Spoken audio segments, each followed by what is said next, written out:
आखिर ये मार्क्सवाद है क्या, संक्षेप में कहें तो? देखिए, मार्क्सवाद एक वैज्ञानिक विचार है। बहुत सारे, ये एक दार्शनिक विचार भी है, एक आर्थिक विचार भी है, एक सामाजिक रूपांतरण का विचार भी है। दूसरे दर्शनों में और दूसरे विचारों में मार्क्सवाद में एक अंतर है। वो ये है कि दूसरे जो फिलॉसफी है, दर्शन है, वो ये समझाते रहे कि दुनिया कैसी है, क्या है, लेकिन इस दुनिया को बदला जा सकता है। उसके नियम और उसकी जो रूपरेखा, उसका पूरा थीसिस अभी कार्ल मार्क्स से पहले, और कहें कि मार्क्स और एंगल्स दोनों को मिला के मार्क्सवाद बनता है। इससे पहले किसी भी दर्शन शास्त्री ने या किसी राजनीतिज्ञ ने जो कॉन्ट्राडिक्शंस के बारे में है और कैसे चीजें घटित हो रही है वैज्ञानिक ढंग से, कैसे दुनिया बदल रही है और कैसे बदली जा सकती है, ये मार्क्सवाद की सबसे बड़ी देन है कि उसने बहुत सारे भ्रमों से पूरी दुनिया को मुक्ति दिलाकर एक रास्ता बताया और दुनिया के भविष्य को संवारने का एक सिद्धांत बना दिया। आपने अभी अभी एक शब्द का इस्तेमाल किया, वैज्ञानिक। तो वैज्ञानिक विचारधारा बोलते हैं इसे। विज्ञान में तो नियम होते हैं, तो क्या मार्क्सवाद में भी कुछ नियम होते हैं? बिल्कुल, मार्क्सवाद के नियम है, और उन मार्क्सवाद के जो नियम है उसके आधार पर ही वो आगे भी, मतलब समर्थ मार्क्सवाद ये नहीं है जिसको मार्क्स ने शुरू किया। मार्क्सवाद को शुरू करने वाले मार्क्स एंगल्स हैं, लेकिन मार्क्सवाद का विकास निरंतर होता रहा है। और वो मार्क्स एंगल्स के बाद ये काम सबसे बेहतर लेनिन ने किया, स्टालिन ने किया, माओ ने किया, क्योंकि ये कोई किताबी सिद्धांत नहीं है। ये हम इसको व्यवहार में लाते हैं, व्यवहार से फिर हम थ्योरी की तरफ जाते हैं और थ्योरी से फिर प्रैक्टिस में जाते हैं। तो इस तरह से इसका पद्धति भी वैज्ञानिक है कि हम जड़ सूत्रवादी नहीं है। हम मार्क्सवाद समृद्ध होता चला जाता है, जिस तरह से विज्ञान निरंतर विज्ञान में प्रयोग होते हैं, विज्ञान में नई नियमों की खोज होती है, ऐसे ही मार्क्सवाद की जो राजनीति है, मार्क्सवाद का जो दर्शन है, उसका जो विचार है, वो नित्य प्रति नए अनुभवों से समृद्ध होता है, पल्लवित होता है और नए मोड़ लेता है। तो कुछ नियमों के बारे में आप हमें बताएंगे, मार्क्सवाद के कुछ बुनियादी नियम? देखिए, मार्क्सवाद की जो बुनियादी बात है वो ये है कि जो वर्ग संघर्ष है वो समाज में मौजूद है, चाहे वो सामंती समाज हो, चाहे वो पूंजीवादी समाज हो, वर्ग संघर्ष उनमें मौजूद रहा है और ये सदियों से वर्ग संघर्ष चलता रहा है।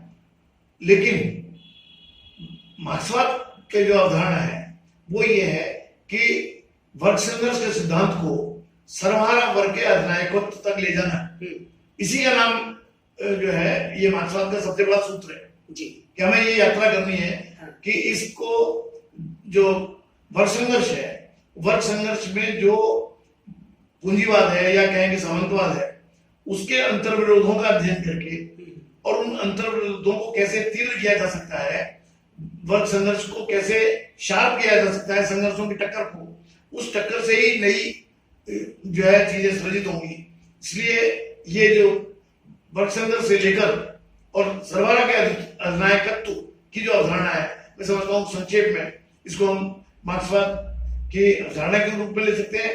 नियमों के बारे में फिर मैं विस्तार से बताऊँ। जी जी, चलिए नियमों के बारे में हम बाद में बात कर लेंगे। अभी आपने कुछ शब्दों का फिर इस्तेमाल किया, सामंतवाद, पूंजीवाद, ये क्या है? समाजवाद क्या है? साम्यवाद क्या है? साम्यवादी कहते हैं कम्युनिस्ट लोगों को, तो इनके बारे में आप हमें थोड़ा अंतर समझाएं। देखिए, क्या है कि जो इतिहास है वो बहुत सारे इतिहासकारों ने लिखा है अपने अपने ढंग से। मार्क्सवाद की जो इतिहास को समझने की, उसको व्याख्यायित करने की अपनी एक अवधारणा है, वो उसी को हम कहते हैं कि वैज्ञानिक अवधारणा है। तो मार्क्सवाद ऐसा मानता है कि जैसे पृथ्वी का जन्म हुआ, वहीं से हमारा जन्म शुरू होता है। मनुष्य के पृथ्वी कैसे या पूरे ग्रह नक्षत्र ब्रह्मांड में किस तरह परिवर्तन हुए और फिर किस तरह से मनुष्य जो है का निर्माण हुआ, मनुष्य कैसे अस्तित्व में आया, दूसरे प्राणियों के विकास को करते करते धीरे धीरे फिर मनुष्य समाज कैसे बना।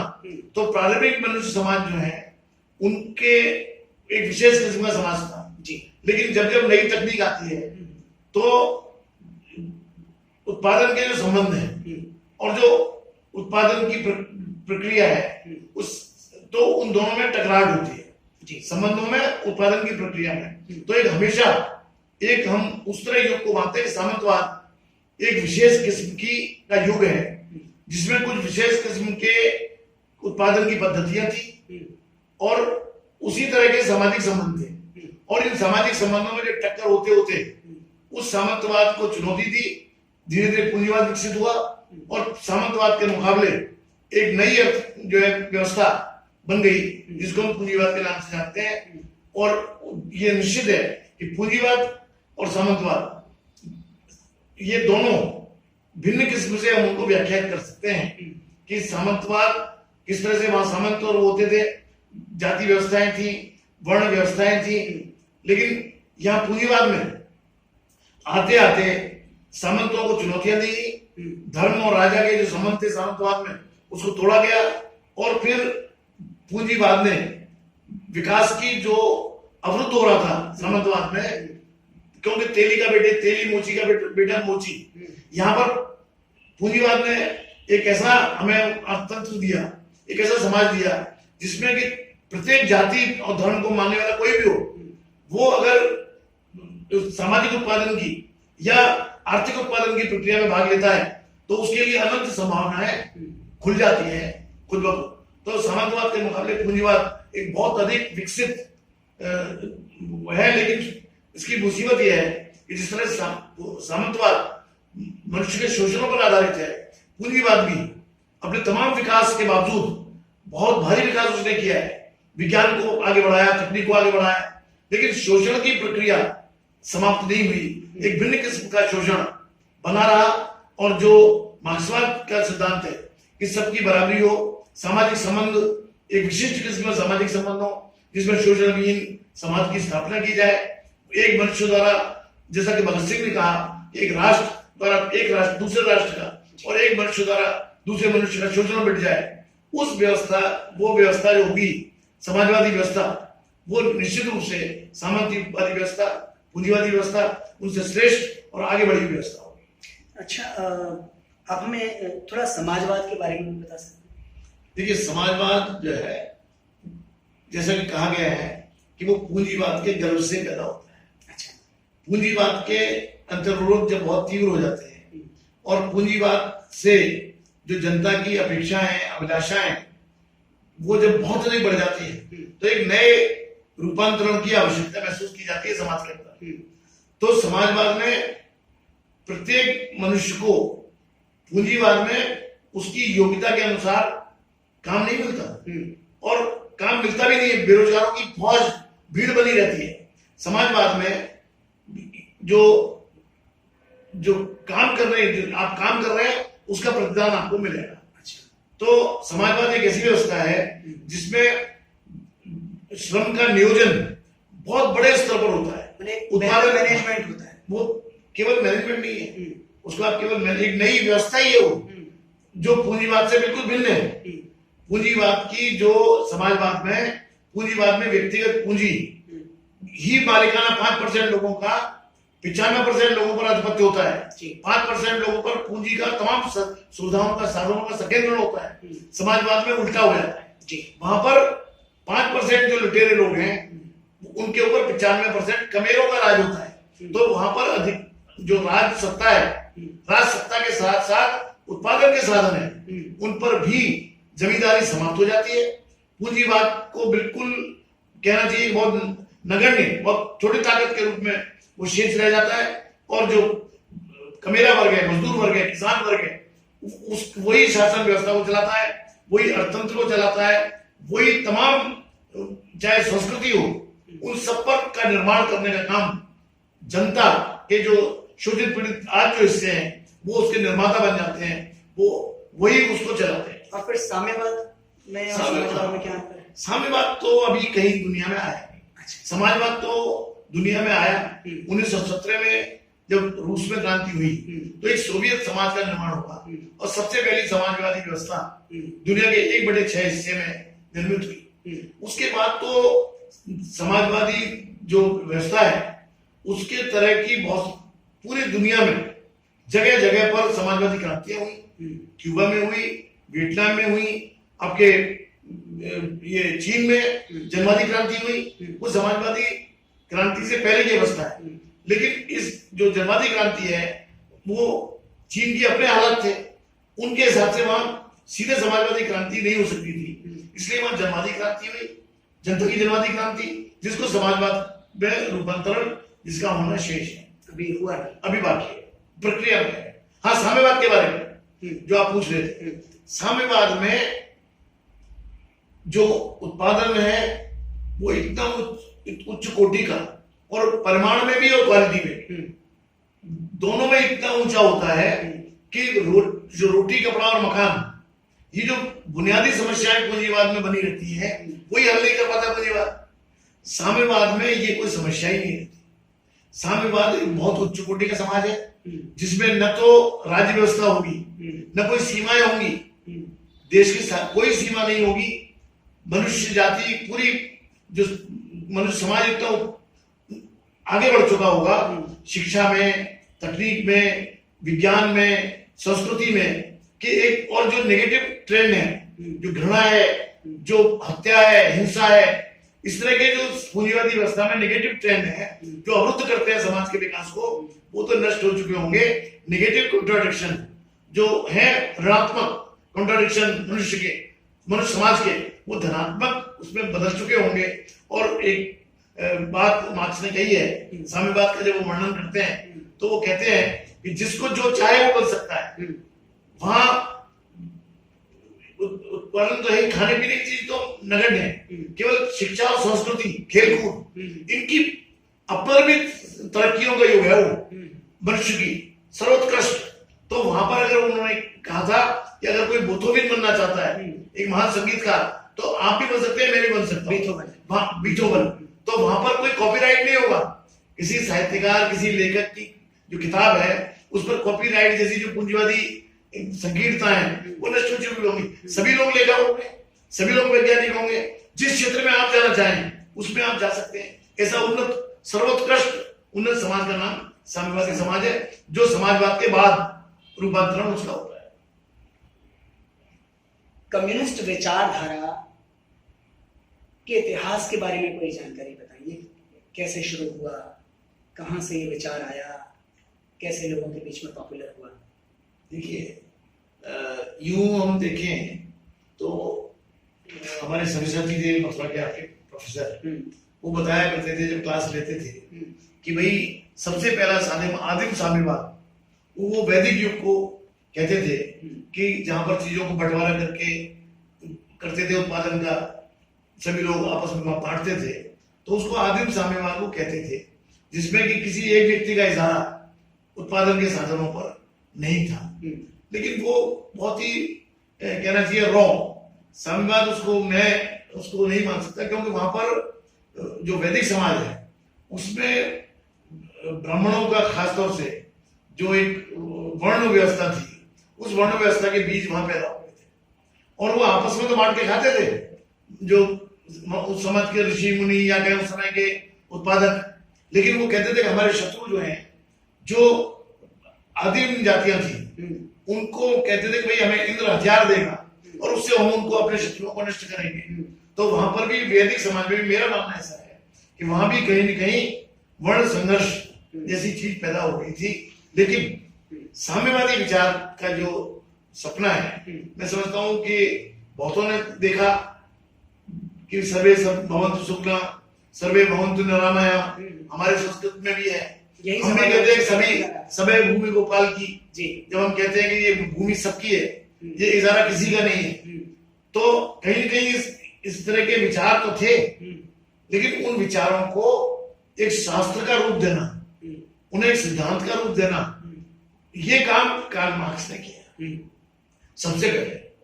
और कार्ल मार्क्स के जमाने में जब ये मार्क्सवाद विचार था, या कहें कम्युनिस्ट आंदोलन, उसकी शुरुआत उनके जमाने में ही हो गई थी।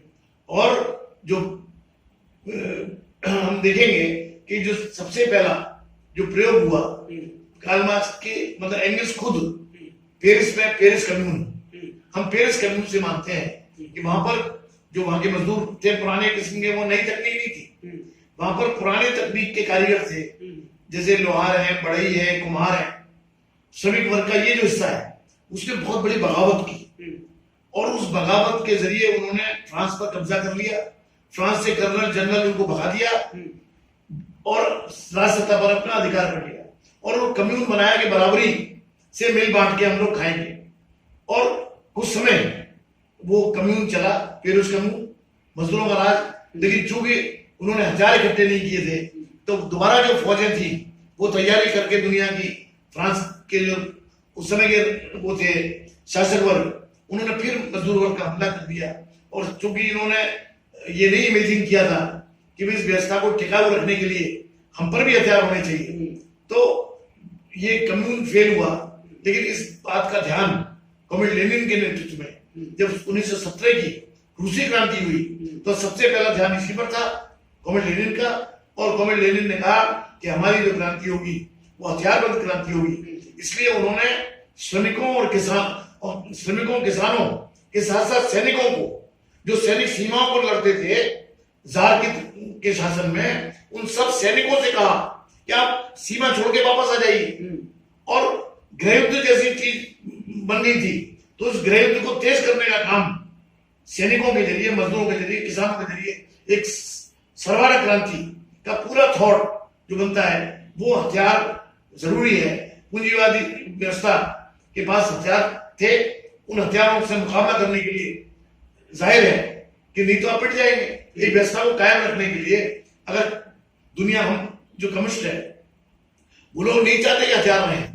हम ऐसी समय की कल्पना करते हैं जबकि शस्त्र रहित होगी दुनिया, साम्यवाद में कोई शस्त्र नहीं होंगे पक्के तौर पर। लेकिन जब तक पूंजीवाद है वो हम पर हमले करते रहेंगे। रक्षा और उनके प्रतिरोध के लिए अपनी रक्षा, उसकी जो व्यवस्था हमने बनाई है उसकी रक्षा के लिए एक सशस्त्र कम्युनिस्टों का खास तौर से, उसमें केवल भाड़े के सैनिक नहीं, कम्युनिस्ट सैनिक, कम्युनिस्ट सिद्धांतों को, विचारों को मानने वाले सैनिक हमारे पास अगर होंगे तभी ये व्यवस्था हमारी समाजवाद को या जनवादी क्रांति हो तभी सुरक्षित रखा जा सकता है। जबकि हमारे मुकाबले युद्ध की तकनीक भी और युद्ध के साधन भी हमारे पास हो। सशस्त्र क्रांति की जैसे आपने बात की, तो भारतीय स्वतंत्रता आंदोलन में जिन क्रांतिकारियों का काफी नाम आता है उनमें बड़े सम्मान के साथ शहीद भगत सिंह का नाम लिया जाता है। भगत सिंह के बारे में आप क्या समझते हैं? क्या वो भी मार्क्सिस्ट थे?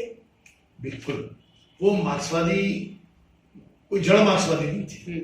वो मार्क्सवाद के सतत अध्ययन के जरिए और उसको जो है प्रयोग में, दुनिया की जो रिवॉल्यूशन हुए सबसे अधिक उन्होंने खुद लिखा है, रूस की क्रांति से उन्होंने प्रेरणा।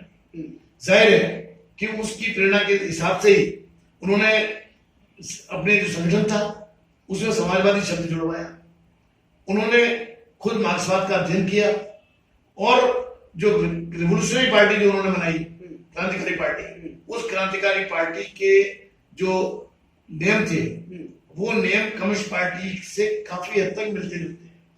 और उन्होंने हथियारबंद क्रांति पर जोर दिया और ये कहा कि हम योद्धा हैं, हमने साम्राज्यवाद के विरुद्ध युद्ध छेड़ दिया है, हम सैनिक हैं।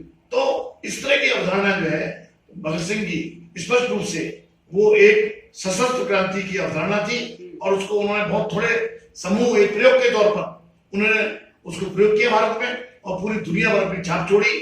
तो मैं समझता हूं कि सशस्त्र क्रांति और जो विचार है, विचार और संगठन, विचार और हथियार, विचार और फौज, हथियारबंद, उसको जोड़ने का बहुत ही एक छोटा लेकिन प्रभाव में 10,000 गुना जिन्होंने ब्रिटिश सत्ता को हिला दिया, ऐसा प्रयोग भगत सिंह ने किया। अगर उनके पास सशस्त्र क्रांति का सिद्धांत न होता तो भगत सिंह और गांधी में कोई अंतर नहीं है।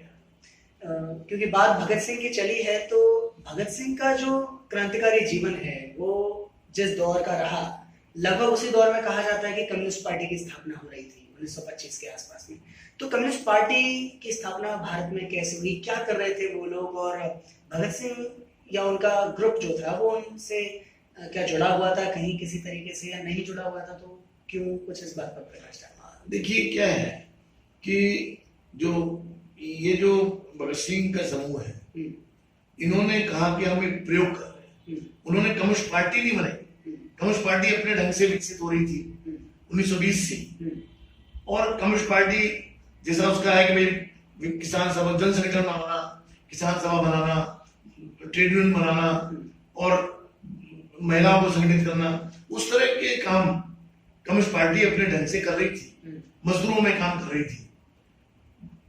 ये निश्चित बात है कि भगत सिंह ने जो हस्तक्षेप किया वो भी ट्रेड डिस्प्यूट बिल पर ही किया, मजदूरों के खिलाफ जो काला बिल आ रहा था, जो ब्लैक वहां पे आ रहा था, उसको ही बम जो उन्होंने फेंका, तो उसका उद्देश्य उस पर एक धमाका करना था जो कि ब्रिटिश साम्राज्यवाद के विरुद्ध। कम्युनिस्ट पार्टी उस तरह का धमाका करने की स्थिति में या तैयारी में नहीं थी, लेकिन भगत सिंह ने ये आवश्यक समझा कि जो दमन जब बहुत तेज होता है, जब पराकाष्ठा पर होता है, निर्दयता अपने चरम पर, जलियांवाला बाग जैसे कांड हो रहे थे, तो उनके विरुद्ध एक प्रतिरोध की अग्नि प्रज्वलित करने के लिए, एक प्रतिरोध की मशाल जलाने के लिए भगत सिंह ने आगे बढ़कर वो काम किया जो कि उस समय की कम्युनिस्ट पार्टी को करना चाहिए था। यह अलग है कि भगत सिंह ने जब सब लोग उनके शहीद हो गए अधिकांश, तो उन्होंने अंत में अपने जो साथी बचे थे उनसे कहा कि आप लोग कम्युनिस्ट पार्टी में जाइए, और सबने की। मैं मिल चुका हूँ, शिव वर्मा जी हैं या ये नाम अभी भूल रहा हूँ, लेकिन उनसे उन्होंने बाकायदा कहा अपने टीम के क्रांतिकारी लोगों से कि आप कम्युनिस्ट पार्टी ज्वाइन करें, आप किसान सभा में जाएं, आप ट्रेड यूनियन में जाएं। ये अंतिम तौर पे कंक्लूजन, कम्युनिस्ट पार्टी में काम करने का जो ढंग है उसको आप अपनाएं, ये मैसेज भी भगत सिंह ने दिया। तो शिव वर्मा भी कम्युनिस्ट पार्टी के सदस्य हैं? बिल्कुल, उनकी क्रांतिकारी थे और कम्युनिस्ट पार्टी के सदस्य बने, बाकायदा काम किया, उन्होंने जीवन भर काम किया। भारत में कम्युनिस्ट पार्टियां जो शुरू हुई, आज मतलब कितनी कम्युनिस्ट पार्टियां हैं? सुना जाता है कई सारी कम्युनिस्ट पार्टियां हैं, कोई संख्या है इनकी? या देखिए क्या है, संख्या कोई गिनने से कोई उद्देश्य पूरा नहीं होगा। ये जरूर है कि जो विभिन्नताएं हैं, बहुत सारी कम्युनिस्ट पार्टियां पैदा हो गई हैं, उसके कुछ तो लॉजिकल तर्क संगत कारण है कि ऐसे नहीं हो गई कि कोई तिरचट्टे पैदा होगा, वो बाकायदा कम्युनिस्ट जो है विचार करने वाले लोग होते हैं। तो इसमें कई कारण हैं। एक कारण तो मत भिन्नता है कि भाई हिंदुस्तान इतना बड़ा देश है, इसमें किस ढंग से कौन सी क्रांति की जरूरत है। हमारे देश में कुछ लोग कहते हैं कि भाई युद्ध छिड़ चुका है और इस समय साम्राज्यवाद और जो जनता है इसके सीधे सीधे टकराहट का, युद्ध का समय आ चुका है। तो इस तरह के लोग, जो नक्सलवादी आंदोलन है उसमें अधिकतर आज भी माओवादी है, वो संघर्ष कर रहे हैं, तो उनकी अपनी थीसिस है। वो मानते हैं कि यहाँ पर जो है ये साम्राज्यवाद की दलाल सरकार बैठी हुई है, और इसलिए उन सीधा उसका निदान भी यही है कि आप युद्ध हथियार उठा लें तो हथियारबंद क्रांति करने वाले लोग हैं। कुछ लोग हैं जो कि संसदीय व्यवस्था है, कहते हैं इसी जगह सीपीआई, भारतीय कम्युनिस्ट पार्टी, वो कहती है कि भाई हम इस वोट, कांग्रेस जो यहाँ की शासक वर्ग रही है वो प्रगतिशील है, वो खुद भी चाहते हैं, उसमें से कुछ लोग, कुछ उसमें रिएक्शनरी है, तो कांग्रेस के रिएक्शनरियों से लड़िए, दक्षिणपंथी लोगों से, और वामपंथी या प्रगतिशील लोगों का हाथ मजबूत करिए, और वोट से ही बदल जाएगा सब कुछ। कोई हथियारबंद क्रांति की जरूरत नहीं है। एक बड़ा खेमा जो सीपीएम के नाम से हम जानते हैं, तीन ये ध्रुव है। सीपीएम बड़ी पार्टी है, सीपीएम 1964 में जब स्थापना हुई, सीपीआई एक ही अविभाजित कम्युनिस्ट पार्टी थी 64 तक। 64 में जब सीपीएम बनी तो उनका कहना था कि वोट से चीजें नहीं बदलेंगी, कांग्रेस प्रगतिशील बिल्कुल नहीं है, कांग्रेस भारतीय जनता की मुख्य दुश्मन पार्टी है, इसलिए कांग्रेस में कहीं प्रगतिशील ढूंढने की जरूरत नहीं है, ये तो रिएक्शनरी पार्टी है। तो इसलिए कांग्रेस जो है उनकी प्रतिनिधि है इजारदारों की, कांग्रेस प्रतिनिधि है जमींदारों, बच्चे कुछ जमींदारों की, कांग्रेस प्रतिनिधि है साम्राज्यवाद की। इसलिए थीसिस बनी, सीपीएम ने बनाई 64 में, और उस थीसिस में का जो वो था, निष्कर्ष था, वो ये था कि भाई चूंकि जनता की आस्था भी वोट प्रणाली में, मतदान में है, इस पूंजीवादी लोकतंत्र में कहीं ना कहीं है बहुत गहरा, तो हम चुनाव भी लड़े, लेकिन चुनाव मात्र लड़ने नहीं बल्कि तेज संघर्षों के जरिए, मजदूरों किसानों के तेज संघर्ष वर्ग संघर्ष की तीव्र करने से ही, और जो है जनता की जनवादी क्रांति है, पीपुल्स डेमोक्रेटिक रिवॉल्यूशन, वो उनके एजेंडे पर थी। तो उसको लेकर सीपीएम जब चली तब 65 सांसद भी बन गए, चुनाव में भी वो लोग जीतते थे, क्योंकि जो चुनाव में जीते सीपीआई या सीपीएम, वो मजदूरों किसानों की जो बलिदान थे, उनके संघर्ष थे, उनको जनता ने उसके बदले इनको जिताया। लेकिन जब इन्होंने उसको एक तरफ रख दिया संघर्ष को, और केवल चुनाव, सीपीआई सीपीएम दोनों ही केवल चुनावी पार्टी बन के रह गई, संसदीय तिकड़ों में भी सिमट के रह गई, उसकी तरफ सपने देखने लगे, तो जनता ने उनको धीरे धीरे, आज जो स्थिति है वो इसी कारण है कि कम्युनिस्ट पार्टियों ने जो वर्ग संघर्ष का रास्ता है, जो जनता की जनवादी क्रांति का रास्ता है, या कुछ लोग समाजवादी क्रांति की बात भी करते हैं, वो भी धड़ा है। इसलिए भिन्नता है। कुछ लोग कहते हैं समाजवादी क्रांति की अवस्था है, कुछ कहते हैं कि जनता की जनवादी क्रांति की अवस्था है, कुछ कहते हैं कि भाई कोई अवस्था नहीं, क्रांति की जरूरत नहीं। इसलिए ये भिन्नताएं हैं, इसी से भिन्न भिन्न पार्टियां बन गई।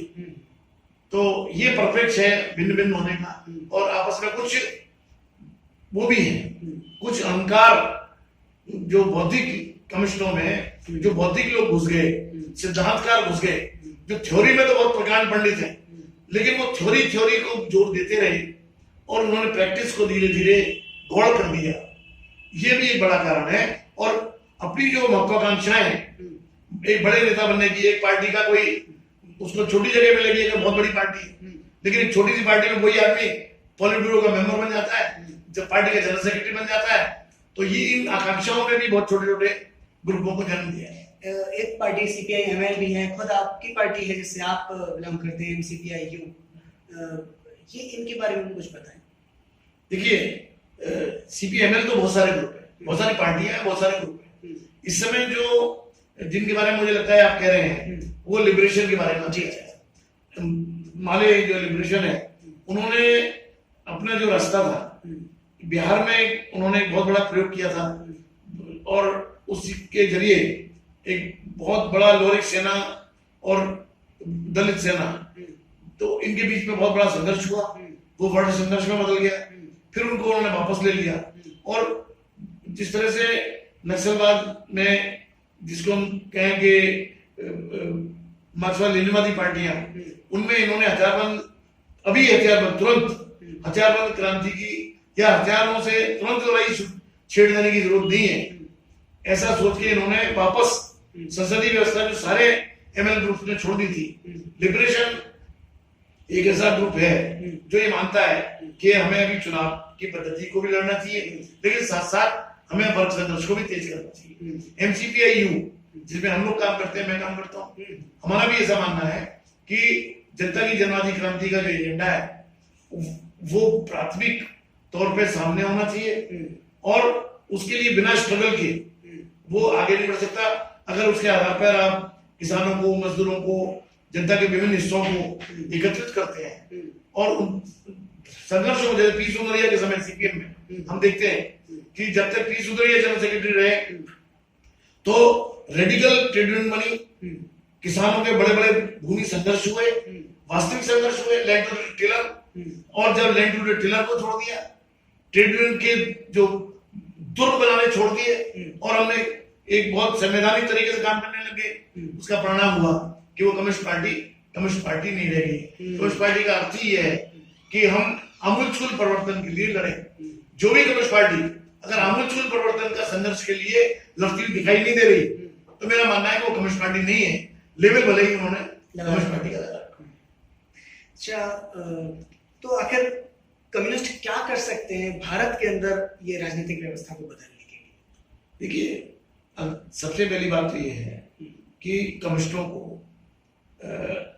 अपना जो, जिस तरह से आज आप देख लें, चाहे अभी पिछले लोकसभा चुनाव के नतीजों को देखें, या हम पिछले जो किसान संघर्ष हुए, बड़े बड़े किसानों के बड़े बड़े रैलियां निकली हैं, मुंबई में, दिल्ली में, बहुत बड़े लाखों की संख्या में किसान इकट्ठा हो गया है, पद यात्राएं की है।